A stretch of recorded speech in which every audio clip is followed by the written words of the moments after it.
हम मोनोसेक्राइड्स की बात करते हैं। मोनोसेक्राइड्स को हम क्लासिफाई करते हैं according to the number of carbon atom. अगर 3 कार्बन एटम है तो ट्रायोस, 4 है तो टेट्रोस, 5 है तो पेंटोस, 6 है तो हेक्सोस, 7 है तो हेप्टोस है। ट्रायोस की एग्जांपल फिर आपने याद रखनी है ग्लाइसरोस जो कि ग्लाइसरल्डिहाइड वाला ग्रुप है, डाईहाइड्रोऑक्सी एसीटोन जो कि कीटोन वाला पार्ट है।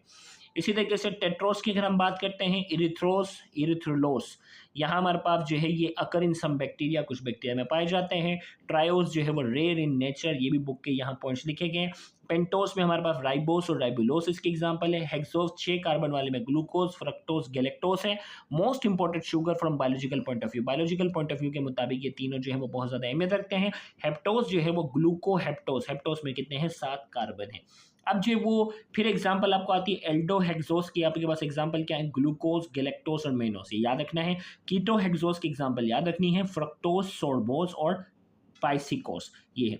फिर अब आते हैं मोनोसेक्राइड्स के बाद ओलिगोसेक्राइड्स की बात करते हैं। ओलिगोसेक्राइड्स को जब हम ब्रेक डाउन करते हैं तो 2 से लेकर 10 मोनोसेक्राइड्स जो हमें हासिल होते हैं। ओलिगोसेक्राइड्स के हमारे पास एग्जांपल में हमारे पास है सुक्रोस, सुक्रोस हमारे पास जो है वो ग्लूकोस और फ्रक्टोस के जुड़ने की वजह से बनता है। डाइसेक्राइड्स की अगर हम बात करने जा रहे हैं, जैसे सुक्रोज की हमने बात की ना, अब डाइसेक्राइड्स को हम 2 में क्लासिफाई करते हैं, रिड्यूसिंग शुगर और non reducing sugar. Reducing sugar वो होते हैं जिसमें फ्री एल्डिहाइड और कीटोन ग्रुप पाया जाता है। इसके एग्जांपल हमारे पास है माल्टोस और लैक्टोस। माल्टोस जो है वो 2 ग्लूकोज के मॉलिक्यूल से मिलकर बनता है, लैक्टोस जो होता है वो एक ग्लूकोज और एक गैलेक्टोस के मॉलिक्यूल से मिलकर बनता है। इसी तरीके से नॉन रिड्यूसिंग शुगर में क्या होता है, इसमें फ्री एल्डिहाइड और कीटोन ग्रुप नहीं पाया जाता है। इसके एग्जांपल है सुक्रोस और रेफिनोस, ये नॉन रिड्यूसिंग एग्जांपल है जो कि अच्छे से याद रखनी है। फिर हमारे पास ये पॉलीसेक्राइड्स, पॉलीसेक्राइड्स की हमारे पास एग्जांपल है स्टार्च, ग्लाइकोजेन, सेलुलोस और कार्टिन जो है ये पॉलीसेक्राइड्स की क्या है एग्जांपल है।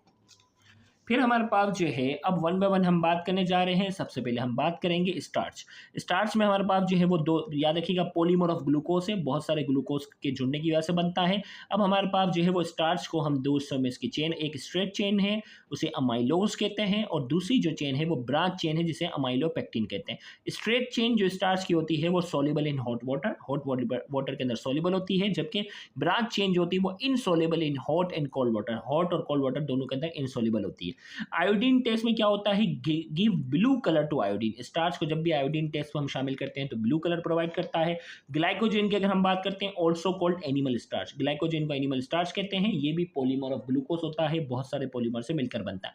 फाउंड इन बैक्टीरिया, फंजाई और एनिमल, बैक्टीरिया में, फंजाई में, एनिमल में पाया जाता है। इन एनिमल, एनिमल के अंदर ये सबसे ज्यादा कहाँ पाया जाता है, abundantly found in liver and muscles, liver और मसल्स के अंदर जो है वो एनिमल में पाया जाता है। आयोडीन टेस्ट में ये कौन सा कलर देता है,